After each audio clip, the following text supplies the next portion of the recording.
I'm Alastair Stewart and I'm a newscaster with ITN. Okay, my name's John Ronson. I'm a writer and documentary maker. My name is Michael Brunson. I worked for ITN for 32 years and the last 14 of that was spent as ITN's political editor based at Westminster, where I had to do a lot of interviews. In terms of interviews, I've interviewed all sorts of people over a very long period of time, but I think probably Hans Blix talking about the absence of weapons of mass destruction come the Second Gulf War was for me quite a high point. People who I guess aren't used to being interviewed, who are kind of doing something extraordinary, whose lives have kind of spiraled into some kind of weird place, and I do that sort of thing. I do a lot more homework if I'm talking to a politician, because they'll try and catch you out rather than you simply trying to catch them out. And I enjoy talking to celebrities a great deal, but I have to be careful that I don't go all week at the knees if it's somebody like David Gilmour from Pink Floyd or Mick Jagger from the Rolling Stones. I probably prefer dealing with politicians, and it's all about homework in my view. I would say when you're talking about interviews, preparation.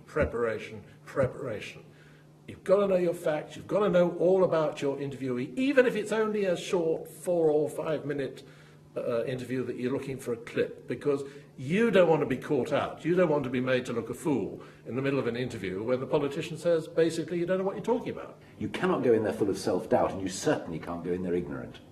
Well, it's no good not having self-confidence if you go into an interview and the interviewee has the sense that you don't know what you're talking about, or you're not confident, or you're not master of your brief.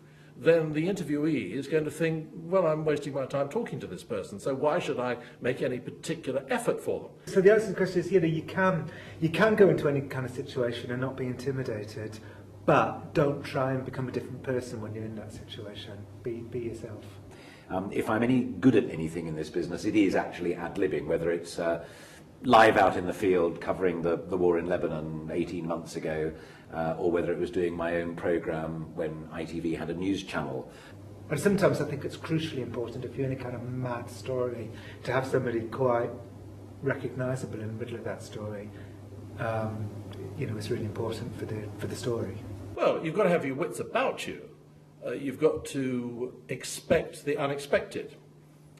In my case, the most unexpected was doing an interview with Mrs. Thatcher about a year or so after she stepped down.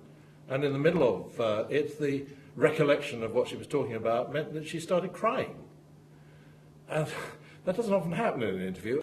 The way that you command a situation, command a location, is by going into the conference theatre fully armed, as it were. You know your facts, you know roughly speaking what's going to go on, and going back again to your point about ad-libbing, you've got escape routes. You know that if that suddenly happens, you'll go off down there but still be able to bring it back.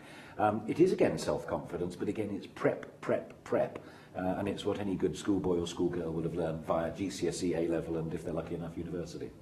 My main piece of advice would be just go out and do it. I like lucidity. I like people who come in with ideas and can express them with great flow.